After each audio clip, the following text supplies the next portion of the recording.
tidak berbuat syirik, maka fa inna amrahu ilallah, maka orang ini urusannya terserah kepada Allah Azza wa Jalla.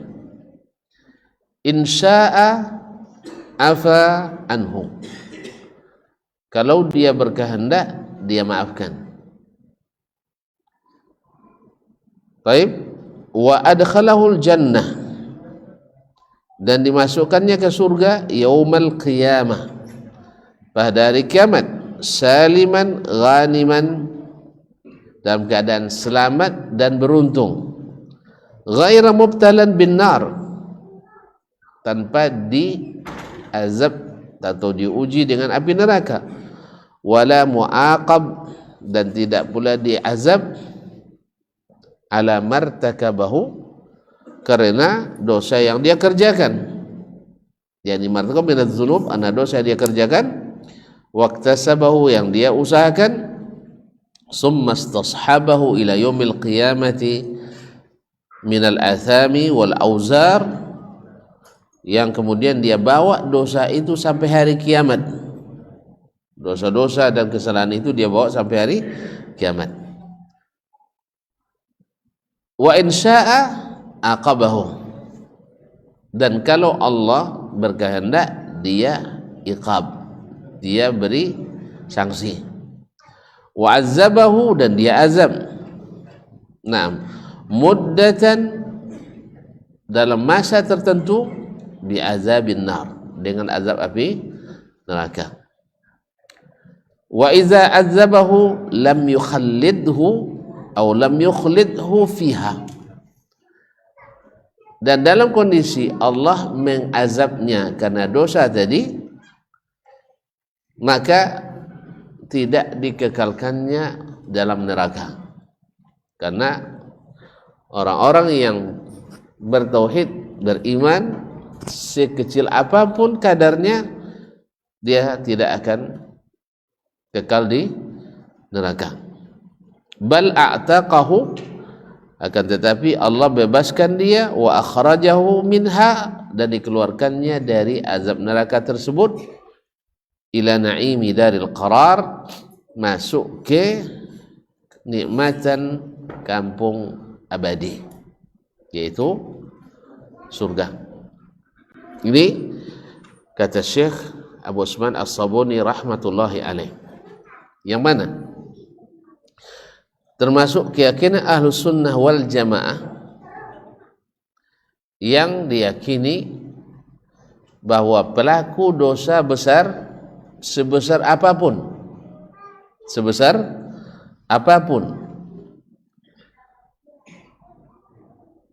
maka tidak boleh dikeluarkan dari Islam. Tidak boleh dikeluarkan dari Islam,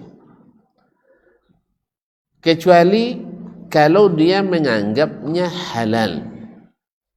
Karena menganggapnya halal, dosa haram, tapi dia halalkan itu, maka para ulama menyebutkan kalau dia melakukan itu dengan menghalalkannya, maka sama dia dengan telah menyekutukan Allah dengan dirinya, sebab dia sudah melakukan perbuatan yang hanya hak Allah. Menghalalkan hanya hak Allah, mengharamkan hanya hak Allah.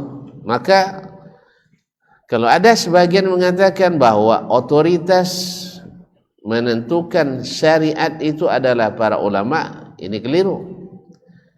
Yang punya otoritas itu hanya Allah dan Rasul sallallahu alaihi wasallam. Ulama punya otoritas untuk memahami kemudian menyampaikan. Dengan makna, bila seorang ulama menetapkan halal dan haram tanpa dalil dari Al-Quran dan Sunnah, berarti dia sudah memegang otoritas Allah Subhanahu wa taala, dan yang seperti ini terancam keluar dari Islam. Misalnya dalam Al-Quran disebut wa may yaqtul mu'minan muta'ammidan Fajazauhu fajazauhu jahannam khalidan fiha. Siapa yang membunuh seorang mukmin dengan sengaja, maka balasannya neraka kekal di dalamnya. Kekal di dalamnya. Para ulama mengatakan, bagaimana dia kekal? Karena dia tidak kafir. Yang kekal neraka adalah orang kafir. Di antara tafsir yang disebutkan oleh para ulama adalah bahwa yang dimaksud dengan itu adalah orang yang membunuh dengan menganggap itu pekerjaan yang halal. Siapa yang membunuh saudaranya dan menghalalkannya, maka dia kekal di neraka. Ada lagi yang mengatakan tafsirnya adalah bahwasanya orang yang membunuh saudara mukmin itu tidak mungkin dilakukan oleh orang beriman. Tetapi ketika dia lakukan, maka dia meniru perbuatan orang kafir. Yang bunuh mukmin itu adalah orang kafir sebenarnya, lalu dia lakukan. Maka dia pada asalnya berhak mendapat balasan yang diberikan pada orang kafir, yaitu kekal di neraka. Sebagian ulama lagi mengatakan bahwa yang seperti ini tidak boleh ditafsirkan, supaya orang lebih berhati-hati dan takut. Karena apa? Ancamannya kekal di neraka. Kekal di neraka. Dan ini yang wallahu a'lam pendapat yang paling ini yang paling harus ditegakkan. Karena apa? Sebab dengan takwil kadang-kadang kesan atau rasa takutnya berkurang. Ini kan ancamannya saja, padahal tidak seperti itu. Nah, tapi kalau tidak ditafsirkan, maka orang semakin takut melakukan hal tersebut. Jangan kekal di neraka, kena kisos saja orang sudah takut. Diterapkannya hukum kisos membuat pembunuhan sangat-sangat minus.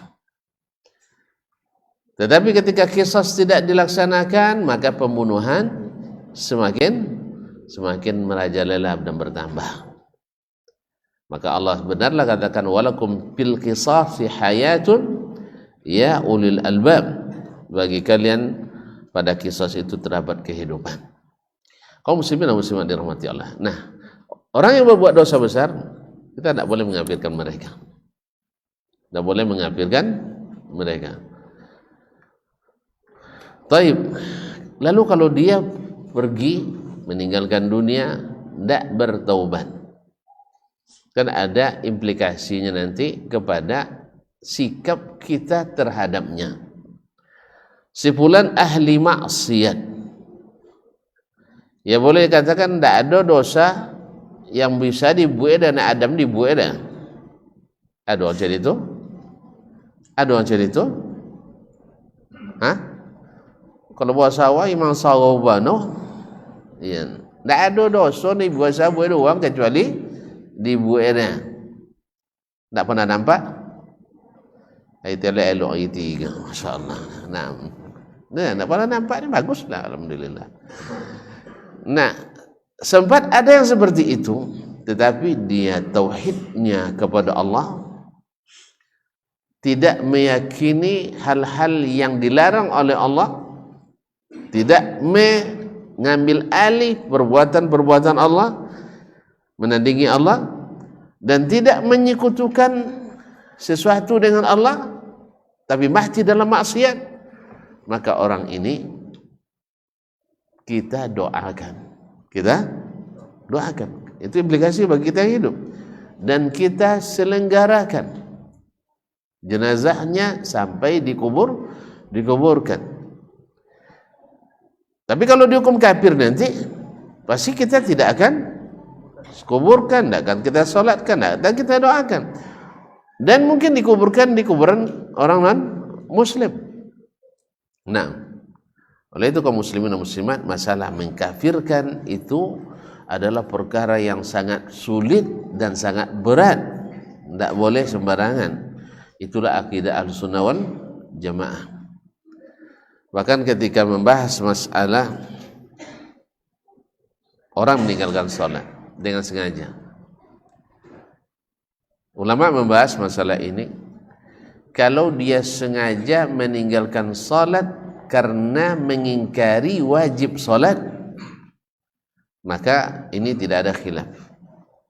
Tidak ada khilaf, dia keluar dari Islam. Makanya kalau ada yang bilang kami tetap sholat tapi tidak meyakini wajibnya sholat, tidak usah sholat, tidak usah sholat. Lebih baik antum mengakui wajibnya sholat walaupun tidak sholat. Tapi jangan salah paham tak? Boleh tak sholat Ustaz? Nah, bukan. Nah, karena baru satu bab kita lewati ini. Kalau dia akui wajibnya tapi dia tidak sholat, di sini khilaf ulama. Tapi kalau dia tidak mengakui wajibnya walaupun sholat, maka tak ada khilaf, dia bukan umat Islam. Bukan umat Islam. Maka kemarin ketika ada seorang tokoh tokoh liberal nasional, dia bilang dan sholat jonya jinnya, cuman dan akui wajib sholatnya. Tapi jangan sholat juga bang. Percuma sholat. Karena apa? Karena dia ingin seolah-olah dia punya pemikiran yang hebat. Bapak cara nak hebat, bezo juang lain. Ya kalau saya mau juang lain, tidak hebat. Hebat dia Fir'aun lah. Hebat dia Fir'aun. Kalau nak cakap sekadar bedonya, amatnya jadi Fir'aun lah. Muslimin dan muslimat. Kadang-kadang orang ni karena tidak punya kelebihan, akhirnya belobi-lobi pongai. Itu karena tidak punya kelebihan yang bisa diandalkan, akhirnya berlebihan perangainya. Sama dengan orang yang kalau sudah tidak punya malu, akhirnya buat tindakan yang memalukan. Dia tidak malu, itu aja memalukan. Kaum muslimin. Sedangkan orang yang meninggalkan dengan tidak mengakui kewajibannya, sepakat ulama mengkafirkannya. Nah, bukan ulama sebenarnya yang mengkafirkan, tetapi dalil-dalil Al-Quran dan Sunnah semuanya mengarah dan mendukung hal tersebut, sehingga beranilah ulama membuat konsensus bersama tanpa rapat. Tidak rapat kan dulu, yang salah paham lah. Pahamnya tidak pakai rapat dah. Tapi misalnya Imam Abu Hanifah di Kufah, dia teliti dalil, tidak telpon dulu Imam Malik Madinah nih, lek bawa corong, wah sepagati jalan, bukan. Ini waktu bayang kecil dia ada keputusan DPR, tidak itu lah. Ini dalam kalau bosok tuan-tuan kuliah yang liberal bosok cerita itu sabui dia tu sepabuat sepakat dia ulama tidak. Mereka sendiri Abu Hanifah memahami seperti itu. Malik di Madinah juga memahami seperti itu. Asy-Syafi'i di mana? Mulai hilang. Di Baghdad juga seperti itu. Kemudian Ahmad bin Hanbal juga di Baghdad memahami seperti itu, dan ulama-ulama lainnya sepakat. Itu namanya yang disebut dengan ijma, tanpa bersekongkol. Ini kalau bersekongkol bisa aja sepakai contoh wang kan ada apa nama muktamar wang sufi sedunia petang kan sabui ijma deh kan. Itu sekongkol nomor makar nomor makar kumpul wawanan ndak ba ilmu deh, tapi namo kadang soban kadang. Nah, sudah itu disebut pertemuan ulama dunia, yaitu ijma mengatakan ini dan itu. Tapi alhamdulillah setelah selesai muktamar banyak yang berlepas diri daripadanya. Di antara yang diundang hadir, alhamdulillah. Muktamar gagal karena memang asalnya nak buat makar, bukan untuk mencari kebaikan, tapi adalah untuk ingin menyingkirkan orang dengan apa namanya, dengan piagam itu. Enggak. Yang hak itu walaupun orang sedunia sepakat, bukan ulamanya, Bukan ulamanya, tokoh-tokohnya tadi, maka tidak akan berpengaruh. Dulu Imam Ahmad rahimahullah, ketua Mahkamah Agungnya Ahmad bin Abi Duad, karena dia seorang Mu'tazilah, dekat dengan khalifah, diangkat jadi ketua Mahkamah Agung. Bahasa sekarang Mahkamah Agung, dulu namanya Qadil Qudat, qadinya para qudat, hakimnya para hakim. Kan samanya Mahkamah Agung kan? Kan iya juga. Nah, kemudian ditandatangani oleh 70 orang qadhi, kepala pengadilan tinggi setiap daerah, menyatakan Imam Ahmad ahli bid'ah. Masya Allah. Jadi makanya kalau ada orang sahabat awaknya ahli bid'ah, jadi soleh Imam Ahmad sahabat dia nyenang dulu ahli bid'ah. Dhalun mudhillun, sesat menyesatkan. Resmi dokumen negara, resmi dokumen negara, ditandatangani oleh 70 orang qadhi. Nah, gimana hasilnya? Hasilnya apa? Hah? Apa yang terjadi? Imam Ahmad tetap berkibar sebagai imam ahli sunnah wal jamaah bila munaza'ah. Sampai nak buat nak nur keturunan pemikiran nak nur gini, hadi bobojo Imam Ahmad bakah itu kan Ahmad kawan kami dulunya juga. Saya keyakinan Imam Ahmad je mereka ada. Allah musta'an. Kaum muslimin dan muslimat dirahmati Allah Subhanahu wa taala. Jadi yang jadi patokan itu bukan kertas-kertas, tapi adalah kualitas. Kualitas Imam Ahmad. Walaupun dibid'ah orang, dia tetap yang namanya emas, tetap emas. Ya, seperti yang sudah pernah kita bicarakan. Emas tetap emas, mutiara tetap mutiara. Nah, taib. Nah, meninggal dalam keadaan itu, kata Syekh, ini tahtal masyiah, terserah kepada kehendak Allah. Nah, cuman kaum muslimin, orang beriman itu mendengar ini bukan rupanya tasarruf Allah Ta'ala nya nang, ya kan? Tasarruf Allah Ta'ala ada kalau itu jen taubat jolenya. Apa sebab kan tasarruf jenyonya? Amo jen taubat. Sang lai taubat tale temo ta tidur. Apa lagi ndo? Anda taubat. Maka orang beriman, wallazina yu'tuna ma ataw wa qulubuhum wajilatun annahum ila rabbihim raji'un. Kalau tuan-tuan bayangkan bagaimana susahnya di padang mahsyar itu, kalau bisa jen banyak urusan yang mengharuskan kita lama menunggu. Jen banyak urusan yang menyebabkan kita lama menunggu. Jadi tuan-tuan, dosa-dosa yang kita lakukan segera bertaubat. Allah katakan, saya bentangkan kedua tangan di apa? Inna Allah SWT basitun yadaihi bil-laili yatuba musi'un nahar. Allah bentangkan kedua tangannya di waktu malam supaya yang berdosa di waktu siang bertaubat. Dan Allah bentangkan kedua tangan di waktu siang supaya orang berdosa di waktu malam bertaubat. Berarti innallaha yuhibbut tawwabin. Allah suka orang yang sering bertaubat. Kalau kodok bertaubat berarti kodok berdosa. Tuh, berdosa tahu ialah bukan. Artinya kaum muslimin dan muslimat, taubat itu walaupun berulang-ulang itu tidak membuat Allah tidak suka, justru menambah Allah semakin suka. Innallaha yuhibbut tawwabin. Tawwab itu artinya yang banyak bertaubat. Berarti kalau banyak bertaubat, banyak berdosa. Nah, itulah Allah Subhanahu wa taala.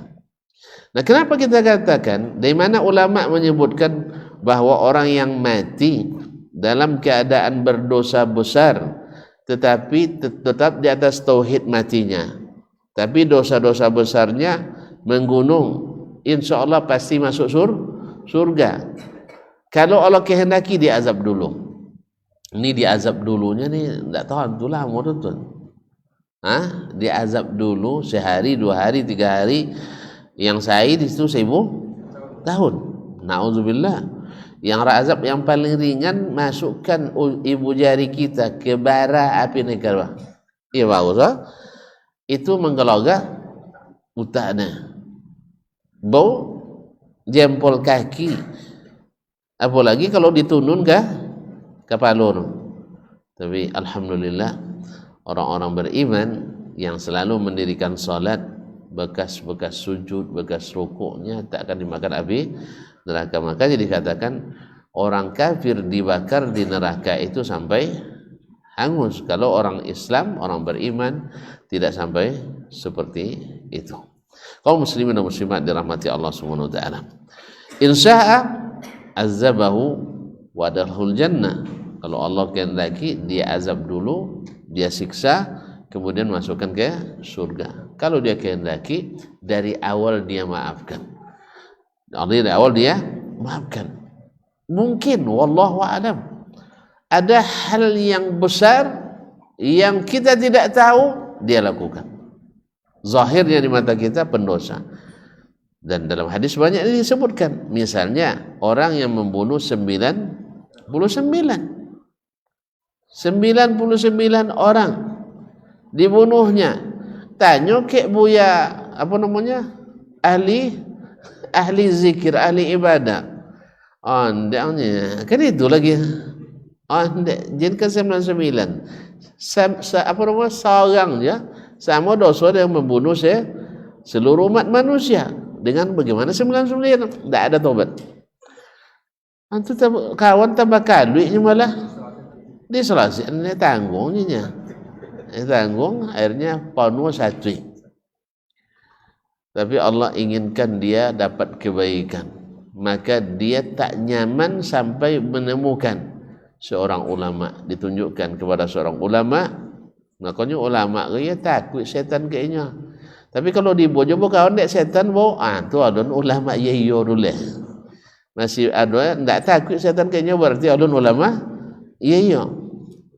Jadinya ya kalau ulama iyo takut setan, abi main deh, abi main. Kisah yang petang lah sahabat. Ada orang belajar, sudah itu lah masuk surga, datang malaikat ni mah. Wanti belajar ni. Kalau nak oleh, tu nak nangau juga. Memang nak nangau juga san. Yang seperti ceritakan oleh Imam Al-Khatib, tapi anda dengar Al-Khatib Al-Baghdadi, saya dengar dari si Al-Utsaimin, rahimahullah. Ada seorang pelajar di masa dulu, di abad-abad keempat Hijriah. Dia terobsesi, termotivasi belajar di majlis ilmu karena mendapatkan hadis man salaka tariqan yaltamisu fi ilman sahalallahu bihi tariqan ilal jannah. Siapa yang menuntut ilmu, menempuh jalan untuk menuntut ilmu, Allah mudahkan jalan ke surga. Kan luwih kan? Masya Allah, hadir selalu di depan. Sehingga kenal sejanya tiba. Suatu hari datang, nak pengaji datang dalam tanda petik malaikat kayaknya. Mana yang? Mana je? Nak penuntut ilmu tu apa nuntut ilmu tu? Nak lagi masuk surga. Betul cara jen peje leh. Cadan bongkar surga dan malaikat. Antu dia alun dah tajal dalam bano ilmu le kan. Ada kecoh dek malaikat tadi. Ada malaikat pergi kecoh. Hanya sama je kini tuan-tuan. Ada ngaku nabinya datang kan. Iya. Nya buat tak kecoh. Itu masalahnya buat tak kecoh. Nya biasa nonton sinetron.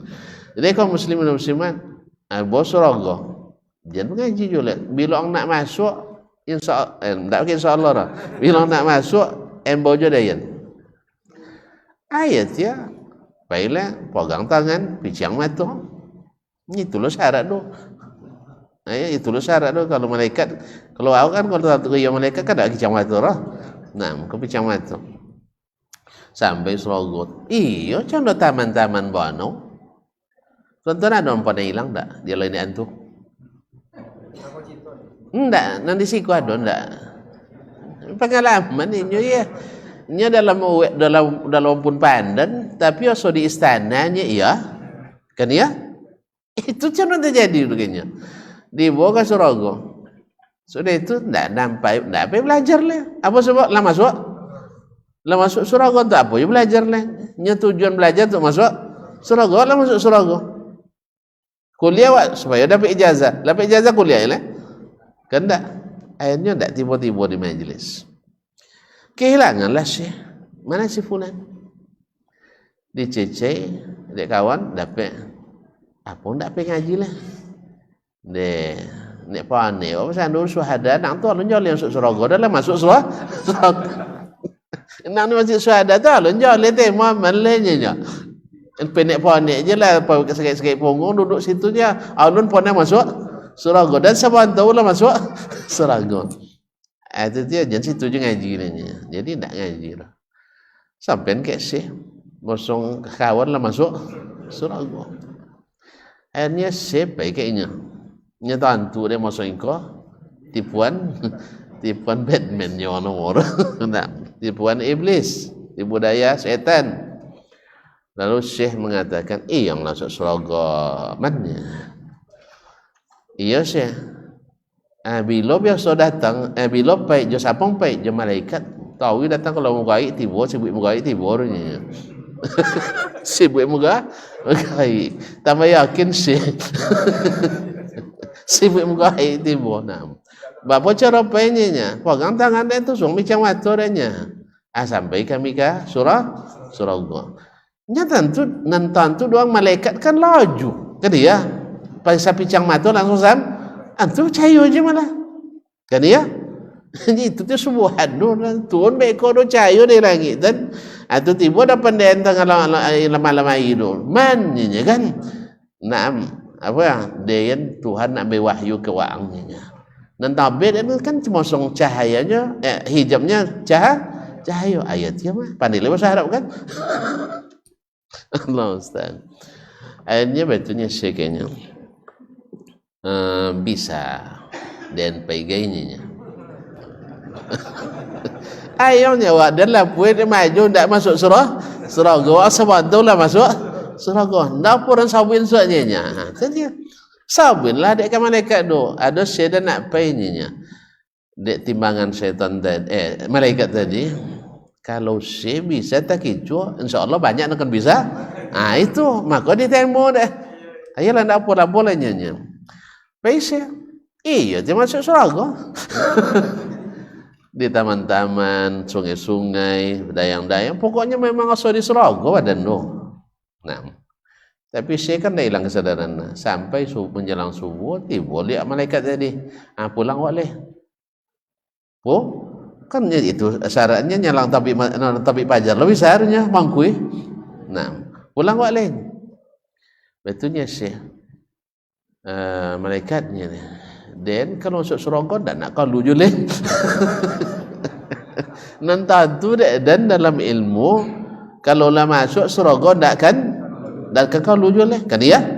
Nanadonnya masuk neraka, kalu masuk Surago. Yang masuk Surago salah masuk ada? Ndak ada lah. Oleh sebab itu dan tak maaf dah nak pulang. Buat nak panik maju. Iya, awaklah masuk pulang tu buat panik lah ndak. Dan cak siko dan diamnya. Dibujuk-bujuk ada malaikat ndak amunya dah. Ndak amu pulang dah. Akhirnya abi akal dia malaikat tadi. Malaikat jadi abi akal dia buyar. Akhirnya ada abi akalnya tinggal dah lah. Tuan air semakin terang. Semakin terang hilanglah lemu tadi tu. Lemu malaikat tadi tu. Kawasan mereka dia unggul TPA. Itu TPA bukan Taman Pendidikan Al-Quran dah. Tempat pembuangan akhir sampah Baghdad. Atau le tak ada maupun pandan. Gua ada pandan situ kan. Atau lampun bulu. Itu dia sabun nak syekenya. Saya tengok dangnya. Di mana akininya? Astagfirullah ya. Saya tiap malam komen itu. Jadi itulah. dengan izin Allah kemudian alim ini, karena alim kau dah amu taki jual. Tapi kalau ahli ibadah sesanang-sanang ngijual dia, sesanang-sanang ngijual, nya tidak berilmu dah. Makanya ibadah tanpa ilmu tu paling disenangi oleh syaitan. Tapi orang berilmu yang beribadah itu sangat ditakuti oleh syaitan.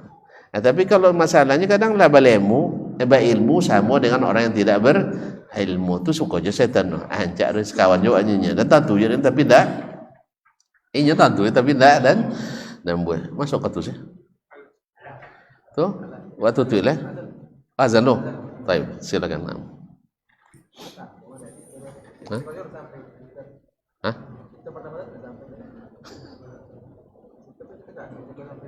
Itu mana?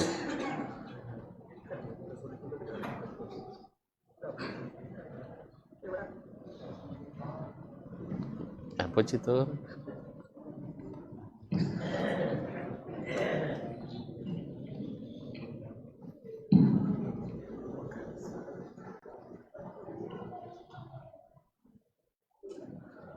Allahu Akbar, Allahu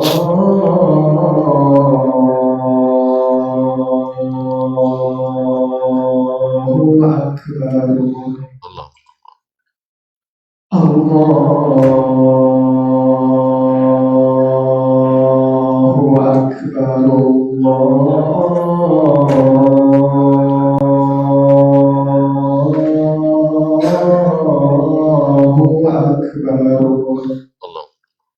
Akbar,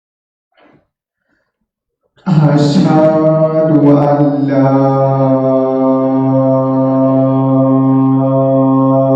ilaha illallah.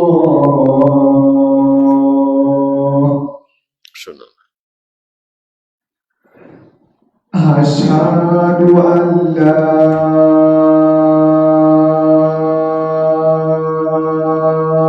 ilaha illallah.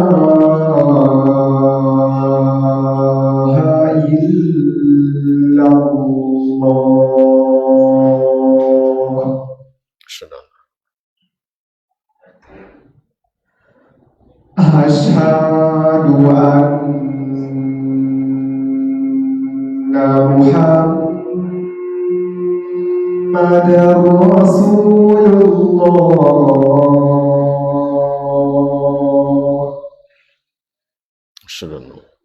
Asyhadu anna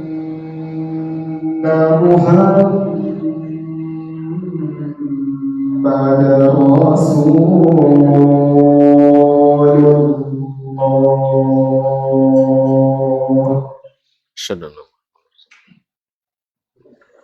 Hayya 'alas hayya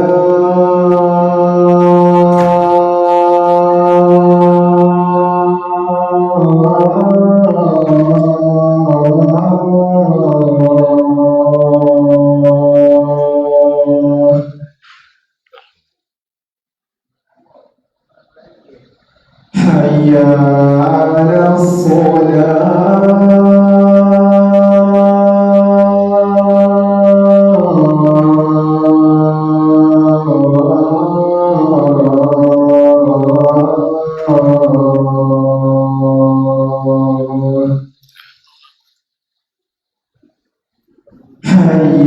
'alal hayya 'alal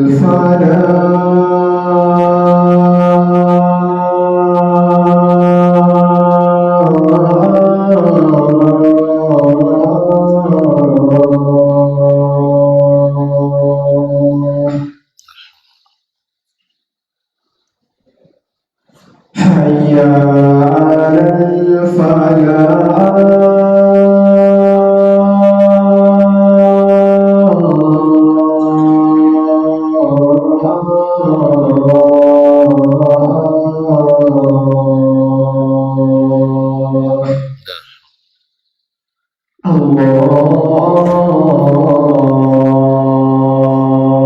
Akbar,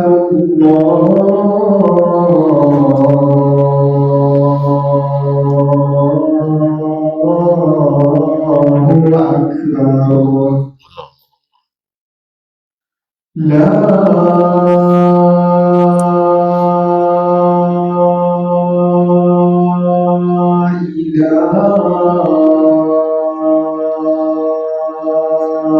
إلا الله. ونشهد أن لا إله إلا الله. اللهم صل على محمد.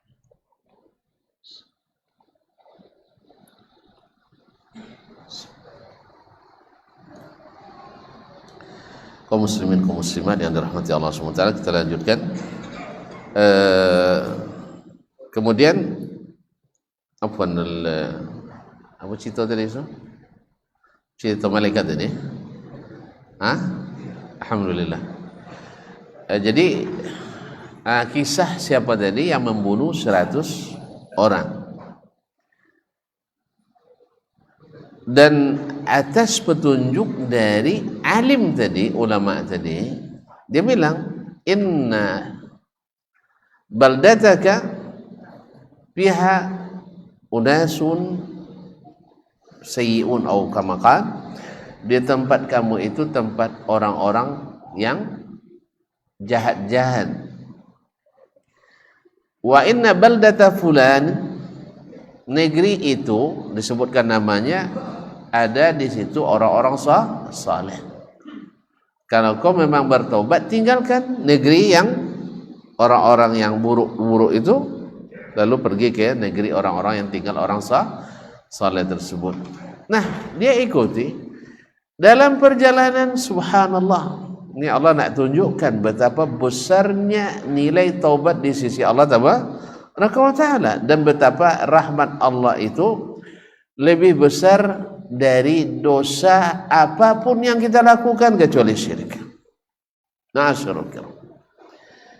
Di pertengahan jalan datang ajalnya, sehingga dia meninggal. Pas pula di tengah-tengah diukur sama, maka berdebatlah malaikat azab dan malaikat rahmat.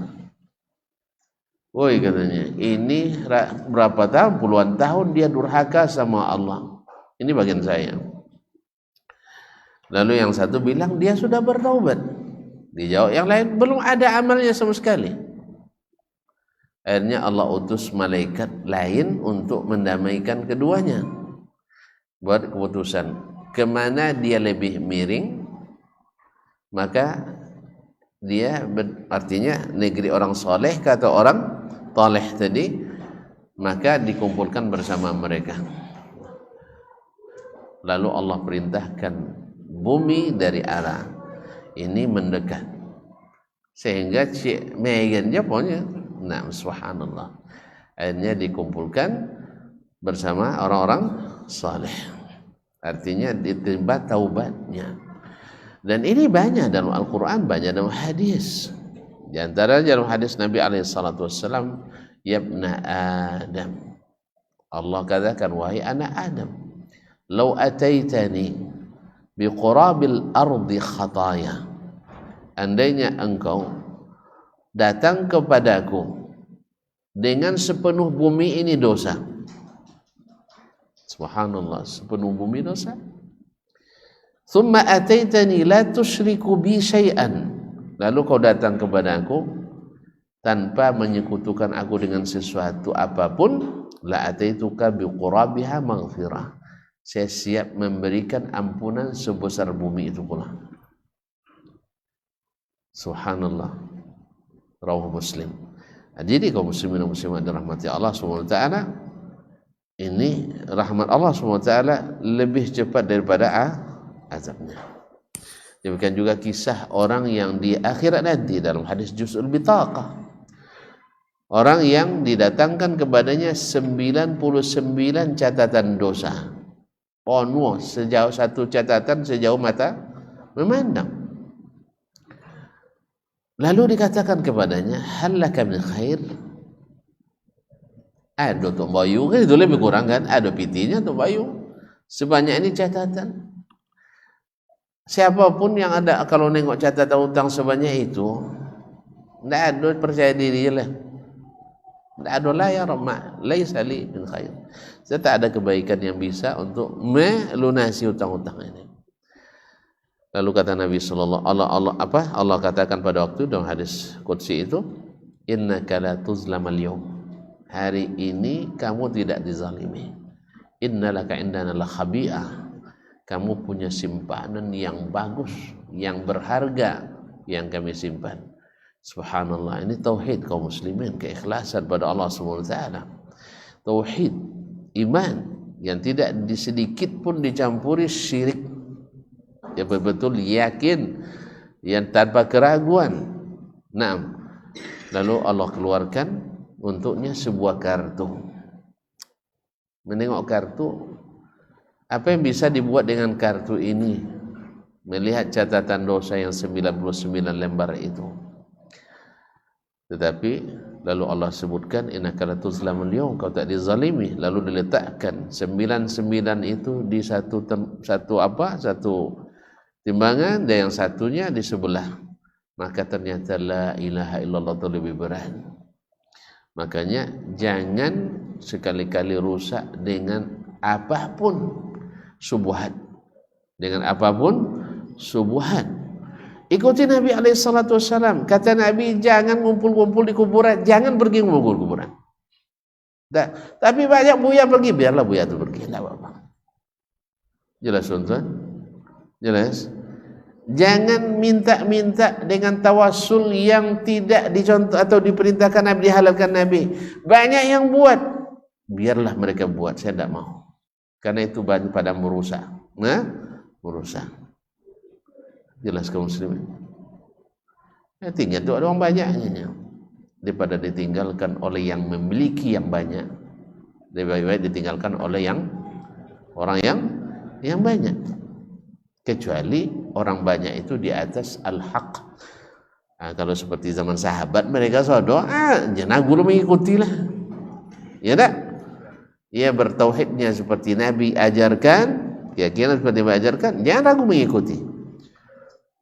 Tentu lebih banyak lebih bagus. Tapi kalau banyak di atas seperti baling-baling di atas bukit, kemana angin gitu mengarah, enggak. Disinilah makna istiqamah. Nilai kalimat la ilaha illallah itu menjadi besar. Saya tidak akan mengamalkan kecuali yang betul-betul ada SK-nya. Sebab saya sudah sering mengerjakan yang tanpa SK, tak ada honor. Kadang yang ada SK-nya lambe kalau honor. Karena kurang ikhlas kadang kan. Nah, jadi oleh sebab itu, kemudian jangan tidak mengikuti SOP yang sudah ditentukan. Sebab melanggar itu juga tidak cair pahala. Ada SK umum? Ada, tapi ini SOP-nya khusus, harus ada SK khusus dan seterusnya.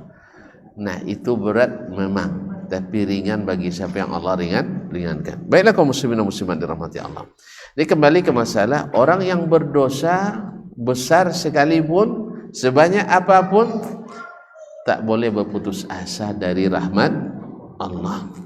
Dan bagi kita yang ini bersamanya, tidak boleh mengeluarkannya dari barisan kaum muslimin. Jangan ditolong syaitan untuk mengalahkannya. Berikan selalu semangat, berikan selalu harapan bahwa sebesar apapun dosa, asal mau bertaubat, Allah akan berikan. Dan kalau seandainya dia tak bertaubat sebelum meninggal, maka tetap kita selenggarakan dan kita doakan. Kecuali yang mendatangkan kekufuran yang nyata. Apa kekufuran yang nyata? Ia berubah syahadatnya. Awak syahadat awak apa? Tidaklah tekanan lemon. Haruslah akad nikah dulu. Akad nikah memang syahadat asyhadu an la ilaha illallah wa asyhadu anna Muhammadar Rasulullah. Itu makanya awak solat terus. Sebab dalam solat diperbaharui terus syahadat itu. Ni kadang bangilah kawan dia suruh baca syahadat. Cendak Islam yang dayan ni kan. Nah, cendak Islam. Nya ndak ada menawi apa anak Islam doang. Cuma abang qada ningen. Ningen salat. Jadi dulu ambo nak kritik je sono para penyuluh dulu kan. Ambo dek pakai asyhadu an la ilaha illallah la astagfirullahal azim tu tekanang dia emoh. Banyak tu awak kena ndak salat. Kalau tapik pendapat Imam Ahmad dan Imam Malik mosong uang ndak salat ndak Islam. Tu ndak taubat sebelum menikahkan kau ndak losa nikah tu mungkin ijtihad para penghulu tu barangkali. Paham tuan-tuannya? Makanya disuruh dia kadang-kadang deh suruh asyhadu alla ilaha illallah astaghfirullah al-azim allazi la ilaha illahul hayyul qayyum wa atubu ilaih. Jelas ya? Jadinya mungkin wallahu alam karena banyak sekali umat Islam yang tidak mendirikan salat. Maka disuruh bertaubat menyelakkan nikah. Karena memang dalam mazhab Syafi'i wali yang fasik tidak boleh jadi wali, apalagi wali yang tidak Islam. Jadi dikhawatirkan mereka dengan tidak salatnya tidak lagi dalam agama Islam. Wallahu a'lam, itu tafsiran Anda sendiri ya. Makanya saya urungkan untuk mengkritisinya. Sebab kan taklah ada zaman Nabi macam itu kan, tak sunnah kan? Tak ada penjuruan tak. Orang Islam masa disuruh syahadat lah. Cuma itu dia mungkin ini ijtihad para fuqaha kita. Ya. Melihat kondisi umat yang menyedihkan sehingga mereka mengulang tentu kan kalau nak coba awak kan tak disuruh dia kan. Awak suruh je lah. Lejo dia tak dah. Nah. Dia tak suruh dia lah. Nah, tapi kalau boleh jadi wali lah. Diwaliin je bos. Nah. Jadi kaum muslimin dan muslimat dirahmati Allah SWT. Ini keyakinan Ahlus Sunnah wal Jamaah. Baik. Kita bacakan satu pernyataan, nanti selebihnya kita sambung pada pertemuan yang akan datang. Wa kana syekhuna al-Imam Abu Tayyib Sahal ibn Muhammad As-Sa'luki. Guru kami, syekh kami, kata beliau, Al-Imam Abu Tayyib. Ini memang sejak hidupnya sudah dipanggil Al-Imam. Ayahnya juga Al-Imam. Pembesar mazhab Asy-Syafi'i di Khurasan, tepatnya di Nisabur, kampungnya Imam Muslim. Beliau ini adalah imam di Nisabur, di masanya adalah mufti mazhab Syafi'iyah. Seluruh orang bermazhab Syafi'i merujuk ke beliau ini.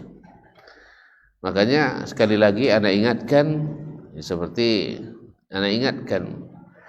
karena ada sebagian yang tergesa-gesa ya karena ikut keseliruan dan kesalahan dari As-Subki yang mengatakan kalau ada yang bermazhab Syafi'i yang tidak memahami akidah seperti Imam Abul Hasan Asy'ari, itu klene-klene dunianya.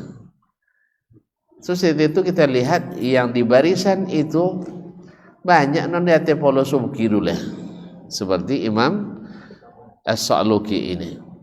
Imam As-Sa'luki, An-Nisaburi nam. Al-Imam Abu Tayyib As-Sa'luki. Orang mazhab Syafi'i menyebutkan, ada yang menyebutkan beliau ini termasuk mujaddid, imam mujaddid di abad atau di awal abad kelima. Di abad keempat atau di awal abad kelima. Karena Nabi mengatakan Allah akan utus di penghujung setiap 100 tahun ulama yang mentajdid agamanya. Mentajdid itu maksudnya memperbaharui, bukan maknanya menukar, bukan. Memperbaharui yang sudah, yang tertimbun-timbun dek subuhat-subuhat kembali dibersihkan, non bakai dek syahwat kembali yang usah-usah toge dek modifikasi oleh sebagian yang ya maklum dah dinamika keadaan masyarakat kadang-kadang memaksa sebagian ulama berfatwa yang keliru kadang karena digiring oleh keadaan dan dia tidak kuat untuk menghadapi keadaan dan desakan itu. Maka ada mujaddidnya, pentajdid.